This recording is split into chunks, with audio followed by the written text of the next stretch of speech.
kita ketemu lagi di Islam itu indah, Masya Allah. Pagi yang indah dimulai dengan lantunan ayat suci Al-Quran oleh guru kita, Ustadz Syam, jazakallah khair Ustadz. Afwan. Masya Allah. Dan pagi hari ini jamaah aku senang sekali sudah bertemu dengan guru-guru aku. Ada Ustadz Maulana. Alhamdulillah. Masya Allah. Dan juga ada Ustadz Ahmad Ridwan. Masya Allah. Masya Allah. Pagi hari ini jamaah kita siap untuk belajar. Kita akan membahas mengenai rezeki. Seperti yang kita ketahui kalau Allah itu menurunkan rezeki lewat berbagai cara. Dan kita sebagai manusia diwajibkan untuk menjemput rezeki itu. Kita berikhtiar untuk itu. Salah satu caranya adalah dengan berdagang atau jual beli. Lalu jual beli seperti apa sih yang bisa menurunkan rezeki dari langit? Wah, pagi hari ini kita bahas aja jamaah. Tema kita adalah jual beli yang menurunkan rezeki dari langit. Masya Allah. Langsung aja untuk yang pertama aku mau nanya sama guru aku. Masya Allah nih multi talenta banget nih. Guru aku iya, guru silat iya, dagang lobster juga iya. Masya Allah. Pas banget. Untuk yang pertama aku mau nanya nih. Jual beli ya? Jual beli. Kan Ustadz kayaknya Masya Allah udah cukup paham dengan ini ya. Insya Allah. Nah aku mau nanya nih Ustadz Ahmad Ridwan. Aku pernah dengar katanya 9 dari 10 pintu rezeki yang 9-nya itu adalah berdagang. Nah satunya itu diuhuni atau diambil alih oleh profesi yang lain. Benar seperti itu nggak Ustadz Ahmad Ridwan? Aku mohon penjelasannya Ustadz. Baik, mohon izin kepada Gurunda, Ustadz Maulana, Ustadz Syam. Makasih Bang Soni, bismillahirrahmanirrahim. Assalamualaikum warahmatullahi wabarakatuh. Waalaikumsalam warahmatullahi wabarakatuh. Izin berdiri menyampaikannya bahwa apa yang disampaikan oleh Bang Soni tadi bahwa 9 dari 10 pintu rizki adalah merupakan perdagangan, maka kita luruskan dulu. Kalau dari sisi riwayat ini adalah diriwayatkan oleh Nu'aim bin Abdurrahman Al-Azdi. Nu'aim bin Abdurrahman Al-Azdi, dia dapat riwayat ini dari 2 jalur lah kira-kira. Atau jalur ini diriwayatkan oleh 2 orang. Tepatnya begitu. Yang pertama adalah yang meriwayatkan Musaddad bin Musarhad. Yang kedua adalah Abu Ubaid.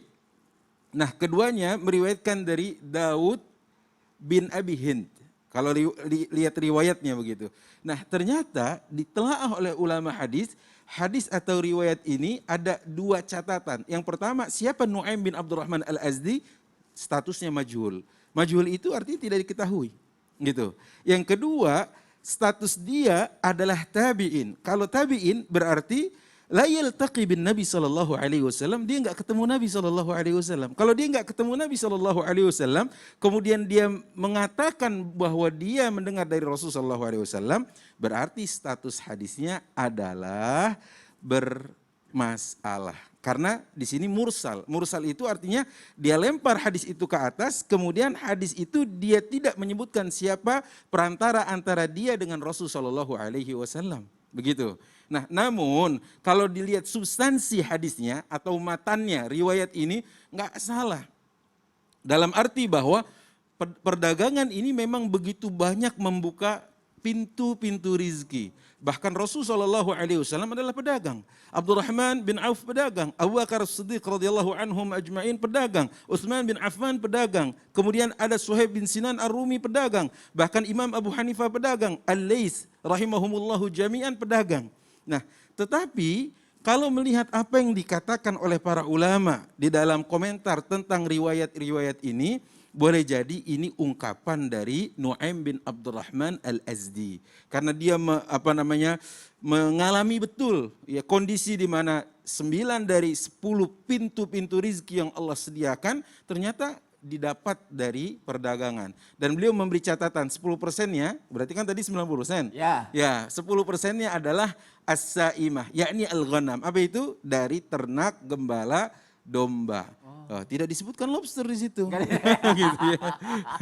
Tetapi ternak ya, ternak domba. Nah, lobster termasuk yang mana? mungkin yang pertama. Berdagang tadi, ya. Yang berdagang. Ya. Nah, karenanya kalau kita lihat riwayat ini sebenarnya kita lebih fair mengatakan bahwa itu adalah riwayat dari Nu'aim saja. Namun kalau kita mau telah hadis tentang tijarah, tentang jual beli perdagangan banyak sekali. Yang pertama adalah apa yang dikatakan Rifa'ah bin Rafi tatkala Rasulullah SAW ditanya, su'ila Rasulullah SAW ayyul kasbil atyab, kira-kira apa ya Rasulullah penghasilan terbaik yang didapat oleh seorang, Rasulullah SAW menjawab, amalur rajul biyadihi wa kullu bai'in mabrur. Yang pertama adalah setiap sesuatu yang dikerjakan oleh seorang dengan tangannya. Berarti berkebun, bertani, ya kan, beternak dan sebagainya itu. Dan yang kedua adalah wa kullu bai'in mabrur, dan setiap jual beli yang mabrur. Dan ingat, kalimat mabrur, wallahu alam, kalau saya salah boleh diluruskan, hanya disebutkan dalam 2 kesempatan. Al-hajjul mabrur laisa lahul jaza illal jannah.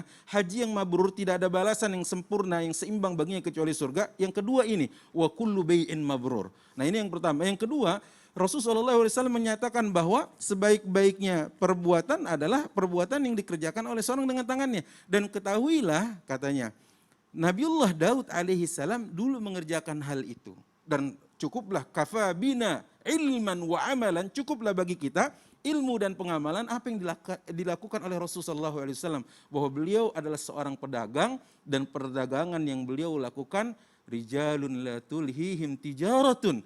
Yang dikatakan Allah, seperti yang dibacakan oleh gurunda kita Ustaz Syam, adalah sejumlah lelaki yang tidak dilalaikan dengan perniagaannya. Masya Allah, berarti 90% berdagang, 10% berternak. Tapi kalau beternak itu kan lama akhirnya dijual juga, akhirnya dagang juga jadi Iya, ya. dagang juga. Makanya 90% lebih banyak itu berdagang Pasti. gitu ya. Nah, itu dia. Tapi berternak itu butuh kesabaran. Butuh Pastinya, kesabaran ya. pastinya, Oh, Ustaz. sabar Kalau itu. nggak sabar, waduh. Kalau udah sabar ada hasilnya. Ada sabar, ada tawakal. Kalau mati, Oh, iya juga. Nah, itu dia. Kalau hidup dijual lagi, berdagang lagi kita. Masya Allah.